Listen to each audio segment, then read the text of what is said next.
Welcome back to my Scrape universe. It's your boy Ars Infinity.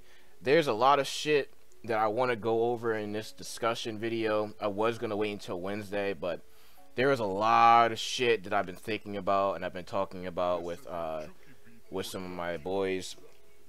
So first thing I want to do, because a lot of shit has developed for me in the past couple of days. The first thing I want to do is thank you to Critical Dark for shouting me out in one of his most recent videos. So to all the people that have joined me, I think it's about 21 new subscribers that I've gained since he's made that shout out. Welcome to my channel, and thank you to Critical Dark for actually shouting me out.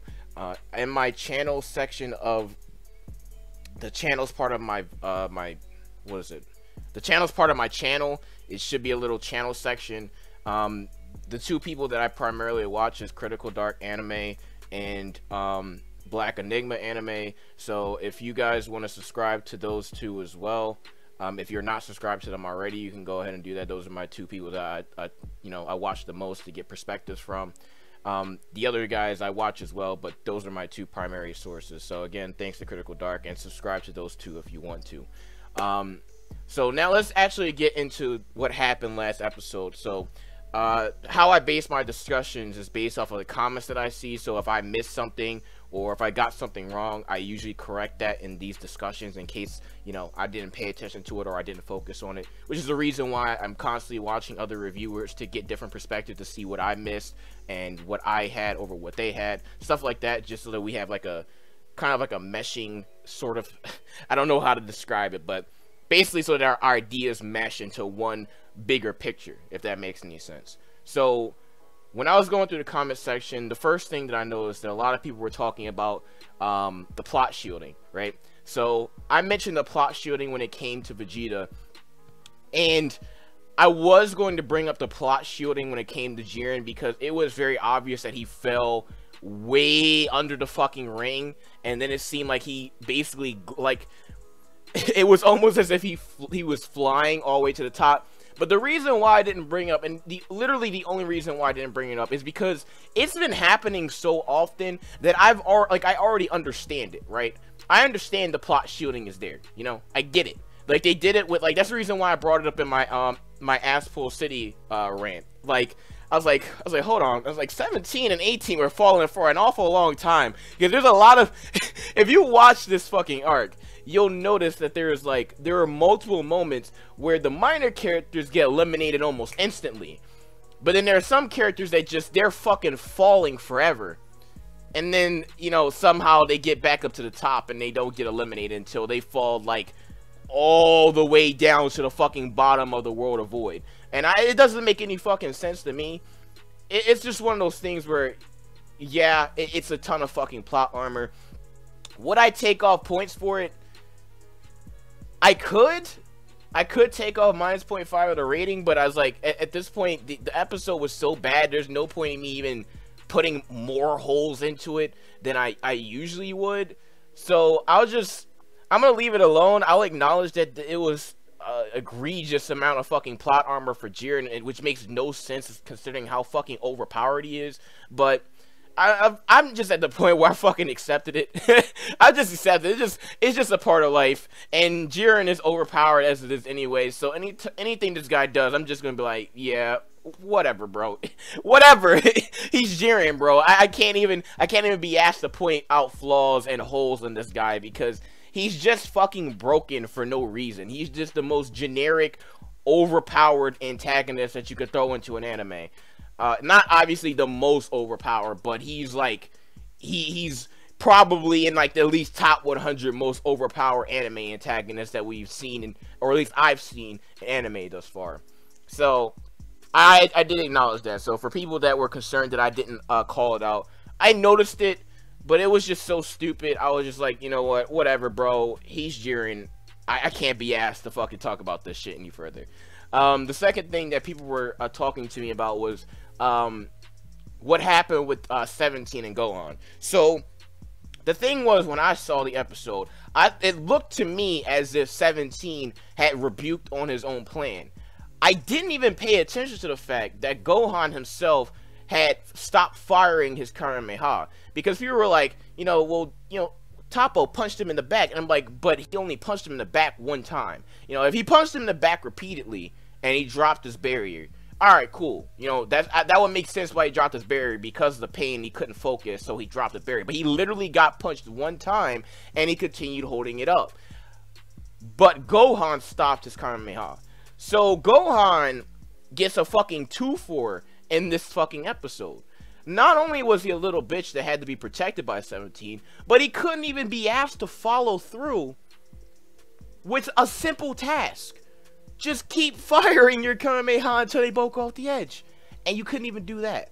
So I'm not going to take away the minus 0.5, but I am going to be changing the target of my hatred from 17 to Gohan for being a useless piece of shit and taking the piss once again.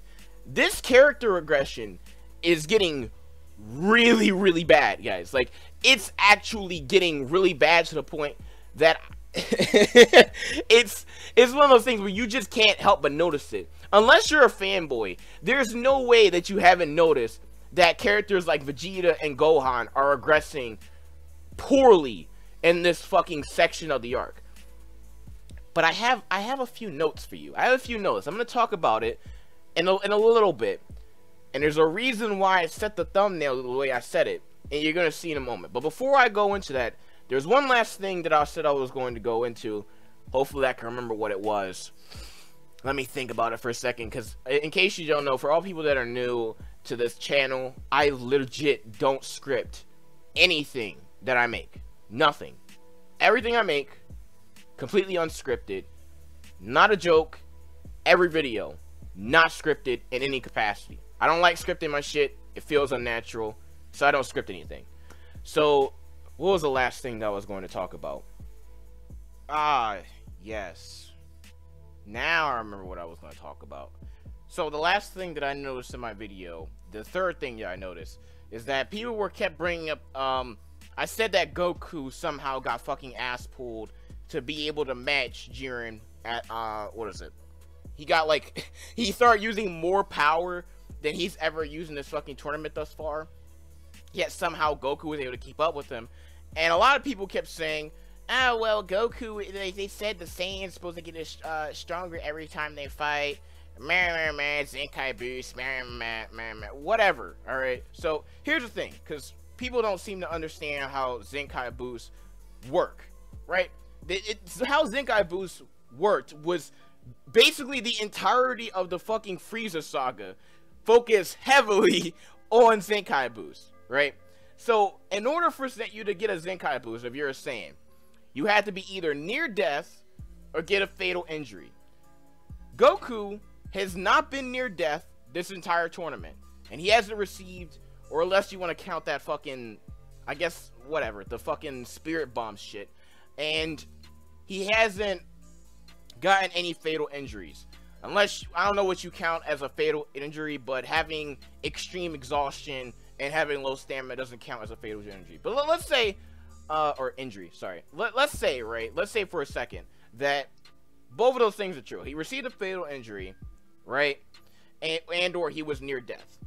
The thing is, right, you have to be able to recover from that in order to get the Zenkai boost. So, you either A, need to take a Senzu Bean, or B, you need to recover naturally over the period of whatever you're doing. So, in the Frieza saga, this was emphasized by what happened with, notably with Goku, right? After his body got beaten to a pulp because it got taken by Ginyu, he had to be in a pod and he had to completely heal from his injuries in order to get that Zenkai boost, and that's the reason why his power increased so much in order to fight, Frieza in his final form, right? And then Vegeta did the same thing where he took a hole directly, he took a blast from Krillin directly to the chest, got a hole in his chest, and then they healed him, and he got another fucking Zenkai boost, right?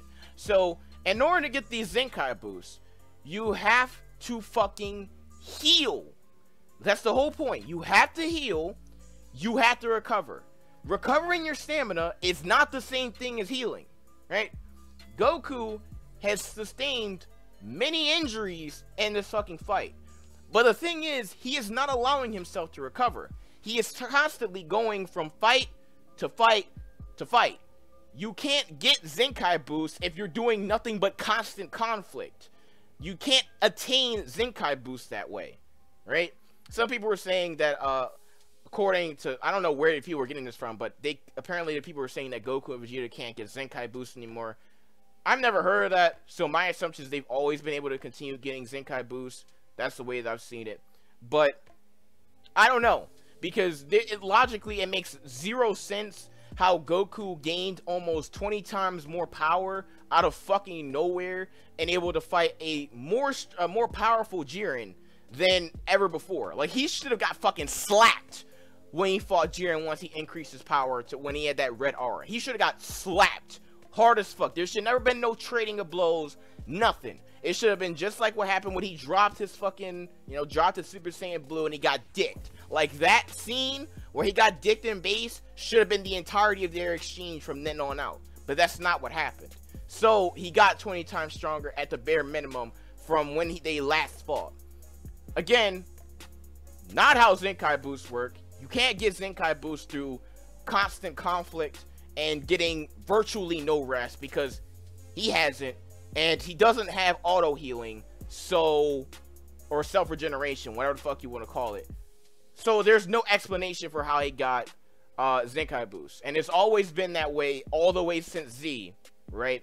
That in order to get that power up, right? In order to get that Zenkai boost, you have to heal in some way, shape, or form. So either Senzu Bean, or what is it?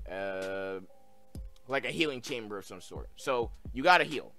You don't heal, you're not gonna get the Zenkai boost. Period. And we all know that Goku has literally not rested for the vast majority of this tournament. This guy has been in like fucking 60% of the fights on this goddamn stage. Not even kidding you. You can go back and check it if you don't believe me. So, that's how I feel about that. The last thing that I wanted to talk about, and you know what? Nah, I'll say that for another video. Let's jump into the last topic that I wanted to go into. So, I was talking with one of my subscribers. His name is Shaz. Me and him been chatting on Discord for about a week now, and he brought up something that was interesting, and I've actually come to a conclusion, and I'm not 100% sure if my conclusion is accurate, but I feel like it is. Have you guys noticed that ever since the Goku and Jiren fight, when Goku first unlocked Ultra Instinct, that we keep seeing more and more shit being taken from the Cell Saga, and these same things being taken is adding to the character regression for Gohan and Vegeta? Don't know what I'm talking about? Let me explain real quick. So, one of the first things that I noticed where they were ripping shit from the Cell Saga was, remember when Kaba turned into a Super Saiyan 2? That was almost a direct rip from when Gohan turned Super Saiyan 2 in the Cell Saga.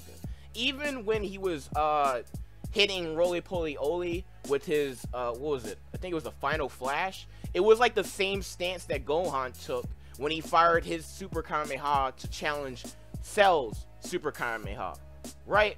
So right there, I already noticed that they are rips of shit. But it seems like they're fucking doubling down on this copying of shit from the Cell Saga, and it's going even further to the point where now we're seeing direct rip from when Vegeta was fighting, Perfect Cell with his Final Flash. That was a direct rip from the Cell Saga. When he fired his Final Flash against Jiren, direct rip from him, right? I think that's undoubtable. No one can really question it. His new transformation is literally a reskin of Super Vegeta, and the fact that he even the same reaction that he had with his Final Flash. I'm gonna be jumping around a little bit. The same reaction that he had with his Final Flash, right? When he had that reaction, that fucking laugh shit, that was truly a sign of character regression. They're taking it to the point where now Vegeta, who has grown so much since the Cell Saga, is basically incapable of putting away his arrogance for a little bit and actually paying attention to the fight in front of him. You shouldn't be at this point where you're still at the stage where you're underestimating your opponent's Vegeta. It makes no fucking sense. And the fact that Gohan over here is getting bitch slapped like he's 5 years old again. He's getting stomped around like when he was at first turned into Super Saiyan. He was fighting Cell. It seems kind of reminiscent. But the thing is, the first transformation that we see, or at least the first new transformation that we see from our Universe 7 is Super Vegeta, which came from the Cell Saga, right? So, if that's a reskin of Super Vegeta, is it possible that Gohan in the future, maybe this next episode, or the episode after that, is going to get a new transformation? And a new transformation as in an ascended version of his mystic form. So basically a mystic form second. And I know it's a bit of a reach, right? I get that it's a bit of a reach. I could be wrong here. Not 100% sure. But the thing is, these guys, like the writers, are dead set on copying shit from Z. They're never going to stop because this show doesn't give a fuck about consistent writing. It doesn't give a shit about coherent writing. It cares about making money. Okay? Facts. Like, I'm telling you for a fact. If you don't believe me, go and actually look at the fucking reports for how much money Super is making. Okay? Last year, it was projected to make $26 billion. And merchandise alone, it had made $5 billion by the first quarter of 2017. Right? They give a fuck about money. Right? What's the best way to get money? Keep recycling shit from Z. The fanboys will eat the shit up, and they will continue to profit.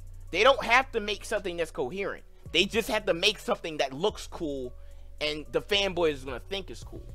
So what would be the next thing that he could do to make it so that Gohan looks cool again, instead of him constantly getting bitched up and looking like his character regressed? Give him another form, or an ascended form of his mystic state. And if you don't believe me, look at all the characters who have received either new techniques or new transformations in this arc.